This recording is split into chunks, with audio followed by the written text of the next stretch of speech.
like, hey, how you doing today? Welcome back, Joe. You know, how are the kids? Speaking of YouTube, I've gotten a couple questions about this. Tian says, Johnny, as you said in the last video, it's not about the money. You can afford to live without YouTube. Maybe that's a good idea. Sort out your indecisions, you know, the life what you're looking for. It's confusing about content, blah, blah, blah. Someone else asked about YouTube as well.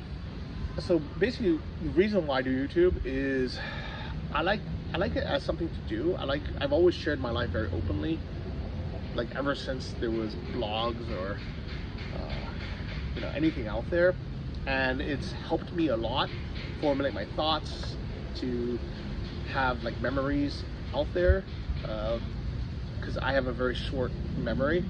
I'm kind of like the guy from Memento, you know, but instead of tattooing myself, I like make vlogs or videos about it, and I learn while I'm doing this. This has gotten me in a lot of, you know, trouble as well, because when I was in my 20s, I was a complete moron and I had no idea what I was doing in life. So every time I would discover something, I would blog about it or make a video about it very openly. So like when I first discovered, like, I don't know, like Magic the Gathering, you know, I talked about it all the time because I freaking love that card game, and you know, people were like, oh, look how much of a nerd Johnny was. I talked about being fat, you know, being, you know, growing up being Asian and having, you know, racism towards me. And then I grew, you know, got into the pickup artist community and started doing these boot camps and all these things and getting involved heavily in that. And, you know, I even talked at some seminars, and that's embarrassing as crap when people bring it up. You know, and they're like, oh, look, that, you know, look at all these stupid things that Johnny did, you know, when he was in his 20s. I wish none of that was there. I wish I could just delete all the, you know, embarrassing things I've ever said or done in my life. But at the same time, I'm not going to do it because all the positive things that come along with it. I'm sure in these videos, in this Q&A video, there's going to be some embarrassing things that in 20 years from now, I'm going to look back and I'm like, man, I can't believe I thought that. Or I can't believe how fat I was, or I can't believe how, you know, little hair I had, or how much hair I had, or, you know, it doesn't matter, right? Like, it's one of those things where it is what it is. You know, we are who we are in the moment, and at the end of the day, I realize that the people who are smart enough to judge people for their actions today and what they're doing for the future is much more important than, you know, the journey that they were on in the past, especially, you know, a shell of their former self that they had to overcome, you know, because if it wasn't for me going through all the stupid stuff, I wouldn't be who I am today. I never would have learned a lot of these like marketing skills, or even just like self-confidence skills to be able to talk to strangers or to travel by myself, if it wasn't for me, you know, going through the awkward stage of being, you know, this like, you know, awkward guy at the club trying to pick up girls. So it is what it is. The future is unknown, guys. A couple of people asked about Mongolia again. You know, Dennis says, are you going back to Mongolia to check out your ancestors and food and stuff? From Norwegian, let's go to Norway. You should definitely go to Norway. Check it out. I'd love to go to Norway just to check it out, except it's so freaking expensive. But I've answered this in a previous Q&A. I wouldn't want to go to Mongolia just like by myself and just be lost and not speak the language. I know nothing about Mongolian culture. I don't know the language. My grandmother is Mongolian, but, you know, she moved to China to marry my grandfather, and we have no connection at all besides our DNA and the fact that I probably look very Mongolian. But yeah, I would love to check it out, but I would have to like know somebody to take me around. I mentioned that it would be an awesome Netflix series if I made an entire series there called The World's Worst Mongolian, where I go there and day one I try all the typical Mongolian stuff like throat singing, horseback riding, archery, and then, you know, Mongolian wrestling, and I probably just suck at all of it, and then I'll train each of those disciplines for a month, and at the end of it maybe like compete again and see how much I improve. Here's a trailer for that.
Netflix, if you're watching, if somebody wants to sponsor the series, and let's do it properly with like a nice videographer and a team, like a fixer or something. Yeah, I'm happy to do that.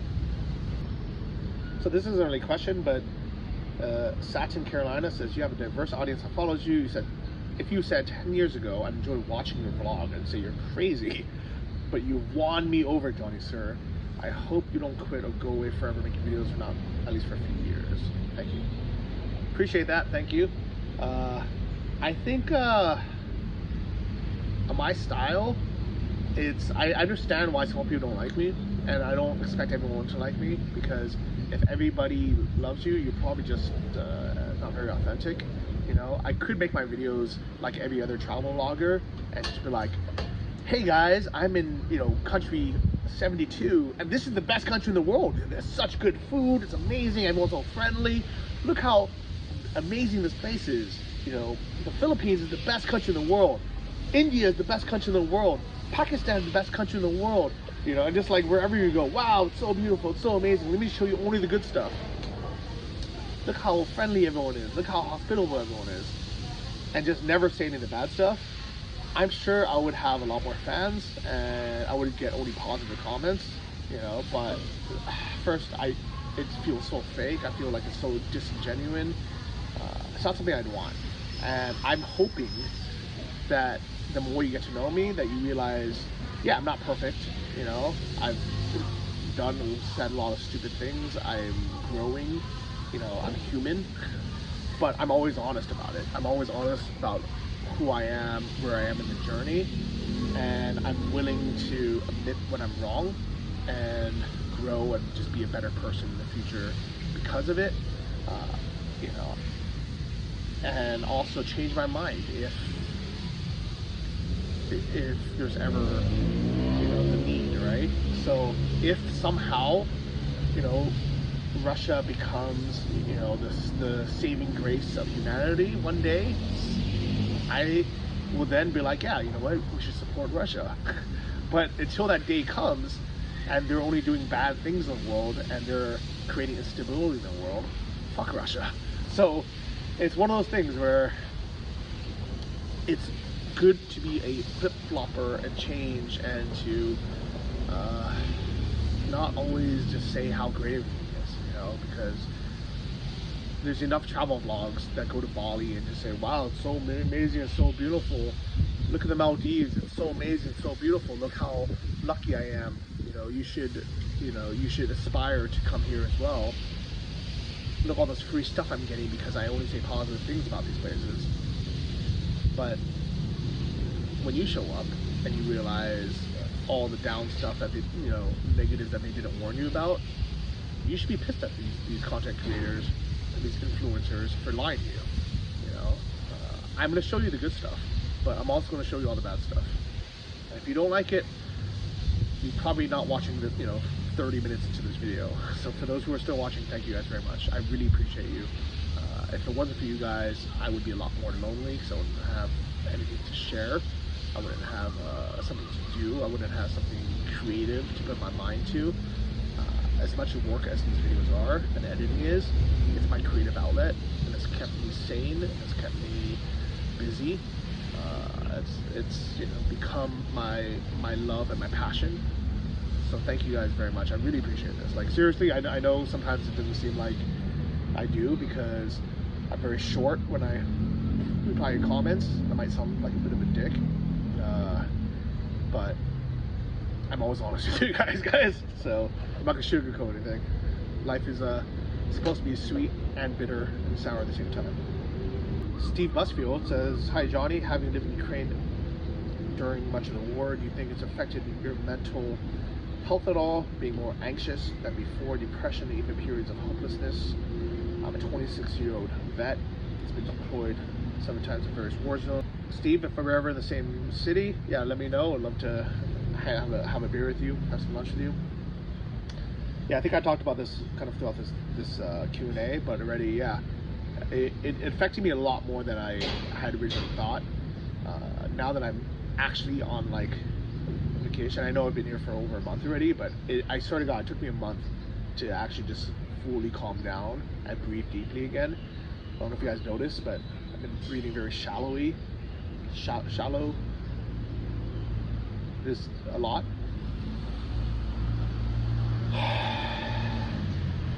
And finally, I'm at a place where my body's like, okay, you actually are safe. You don't have to react every time you hear a big sound in the background. You know, you don't have to wake up stressed. You know, you don't have to take everything so personally.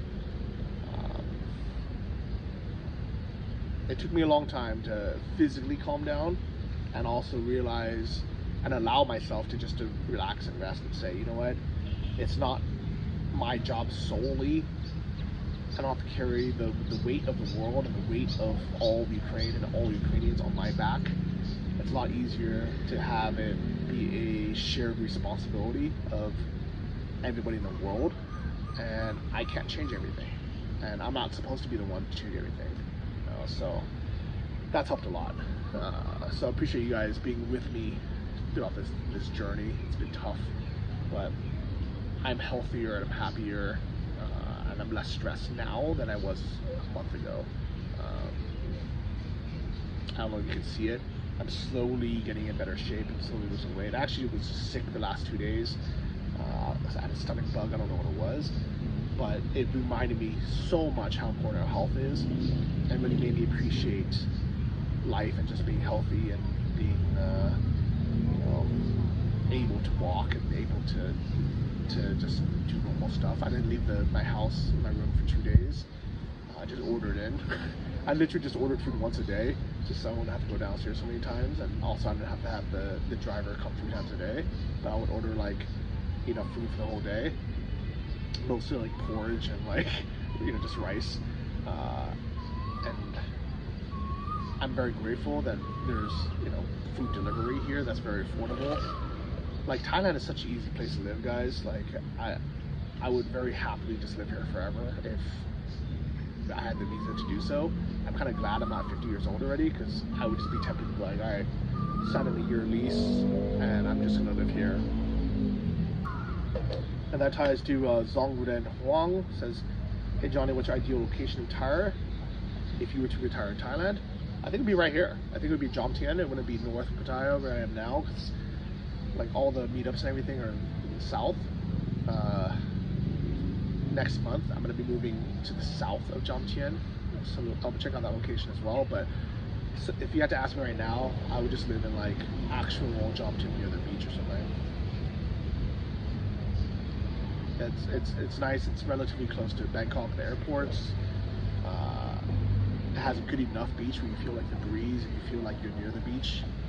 And even if I don't necessarily swim in this ocean every day, I also realize I'm not swimming in most oceans or seas that I'm living near. You know, like, you kind of just like having it there.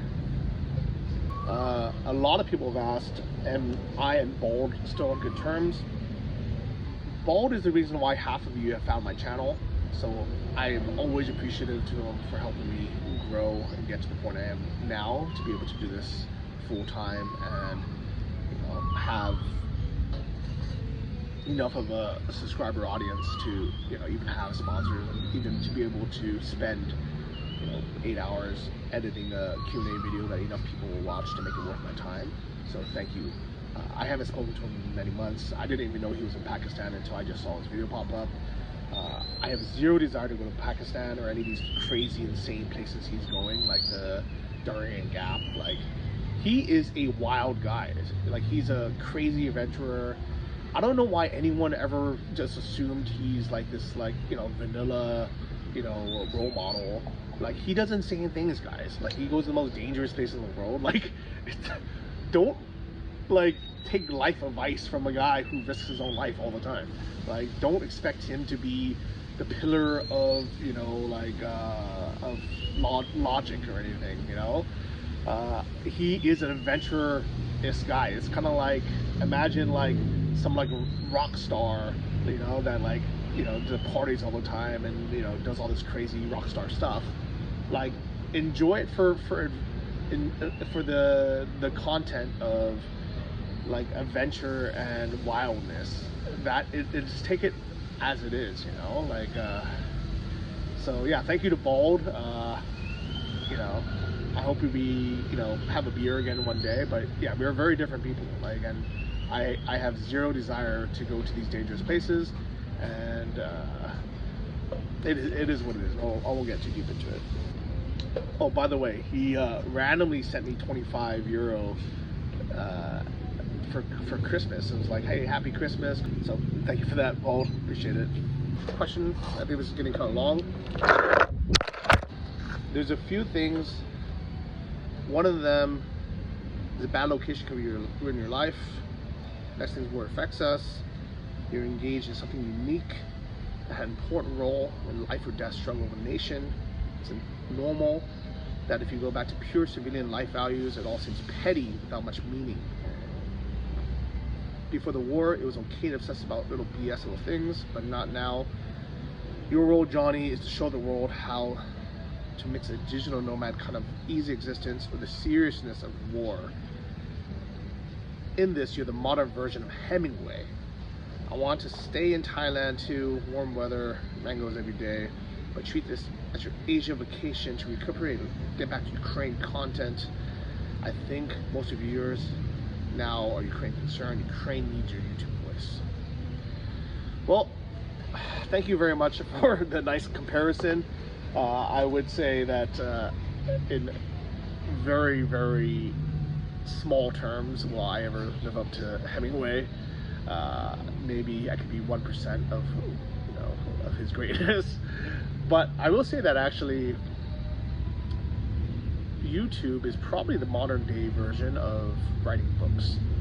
I've actually written 2 books in the past. They're both on Amazon still. Fun fact is, if you go and look on Amazon, look for Johnny FD. I have 2 books, 12 Weeks in Thailand and Life Changes Quick. And both of them were attacked with 1-star reviews because I called out some like pyramid scheme MLM. It was by a guy named like David Ashby or something, called Americans Serving Americans. I wrote a blog post kind of just exposing them as a MLM scam when they were disguised as a charity targeting retirees in the US. They're supposed to be like American charity, but some news channel later exposed them as well. But his followers were so mad at me for being the first one to call them out, because I basically, like, the way it worked is I just randomly came upon it and I was like, wait, this seems a bit fishy, this seems like an MLM. And I looked it up and I was like, man, this is really messed up. This is targeting like old people who are retired. And long story short, he said if I don't do my blog post, he's gonna come after me. And I told him to fuck himself. So he sent his followers to write hundreds of 1-star reviews on my books, and Amazon didn't take them off. Like, even though none of those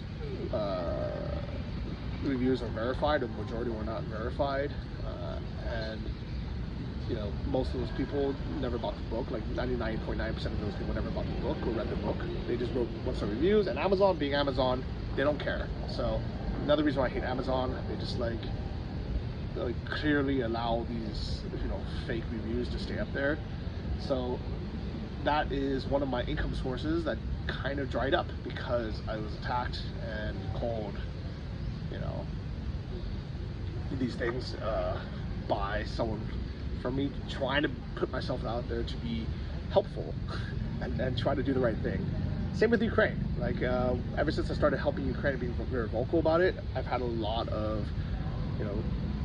people who are against Ukraine attack me, personally, try to call me a scammer, try to say I'm a Nazi. Here's my Nazi jellyfish tattoo. Like, my life would be so much easier if I just wasn't in the public eye. And I know this. It's too late now, guys. I cannot go back. For the rest of my life, somebody will pull up some clip and say, look, Johnny is a bad person because he said this or that. it is what it is, and I've accepted it. If I go my whole life suffering sometimes because I tried doing the right thing, I tried supporting the right side, I'm gonna have to accept that, because with every positive there comes a negative.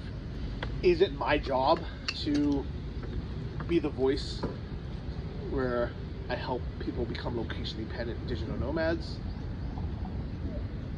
I thought it was for a while. I'm the one who populated Chiang Mai with digital nomads, or popularized Chiang Mai for digital nomads. I just recorded a podcast about the rise and fall, or the rise and end of the Nomad Summit on my podcast, Travel Like a Boss podcast, which I update maybe once a year now, so you can take a listen to that. But it's not my job, guys. Like, I don't want to be the one, you know, trying to give advice about how to become location dependent, or how to start an online business, how to make money remotely.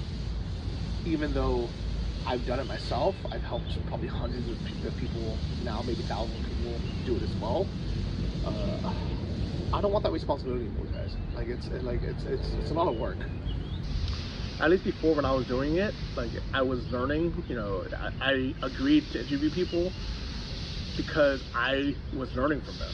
Like, it was helping me as much as it was helping others. I figured if I'm gonna take an hour of someone's time to pick their brain, I don't want them to waste an hour of their time. I either want to be able to pay them a fair amount for their expertise, which could be anywhere between $150 an hour to $500 an hour or more, to pick their brain. If there's someone worth, you know, learning from, or I can, you know, not pay them, but then give them a big audience of thousands of people so they can spread their brand or their message, and it'd be a win-win for everyone.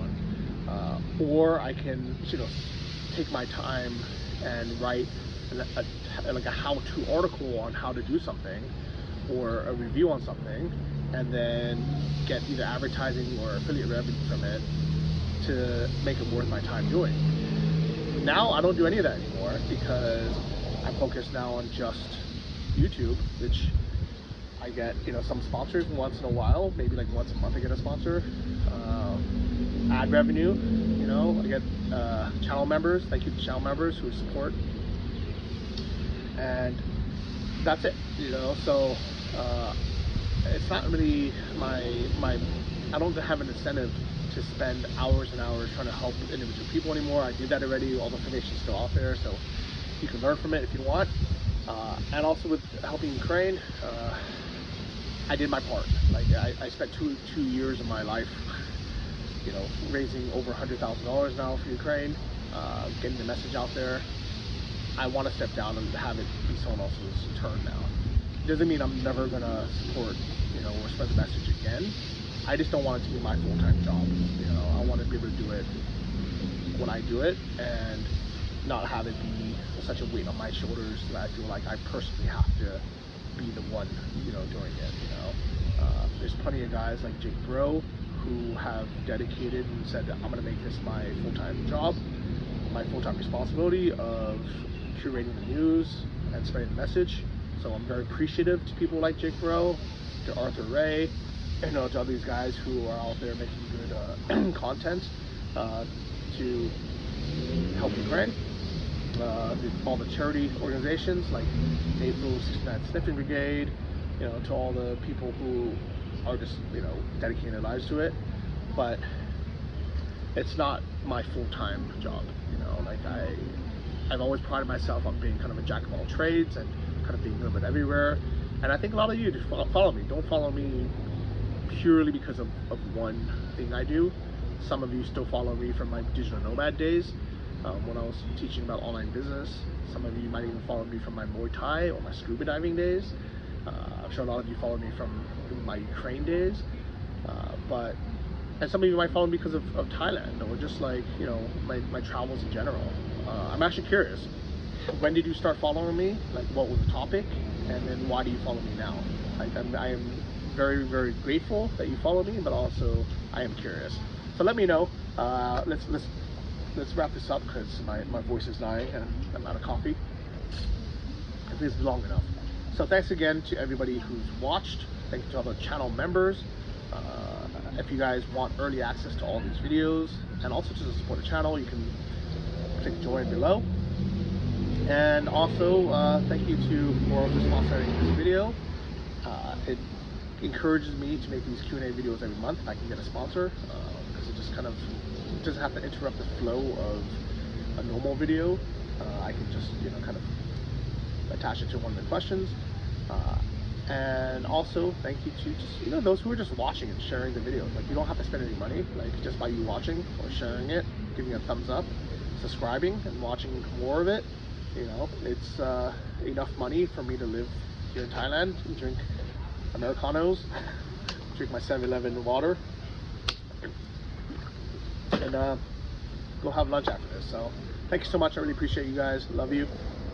And I hope you guys are well. I hope Ukraine wins and this war can end very soon so everybody can go back to peace and just living normally. And thank you to everyone who's defending freedom, defending democracy, and being a good person. By the way, if you guys are curious where I am, I'm at my favorite coffee shop called Treescape out here. And yeah, it's been very nice sitting out here for this last hour, or probably 3 hours. And of course, thank you to everyone who asked the questions.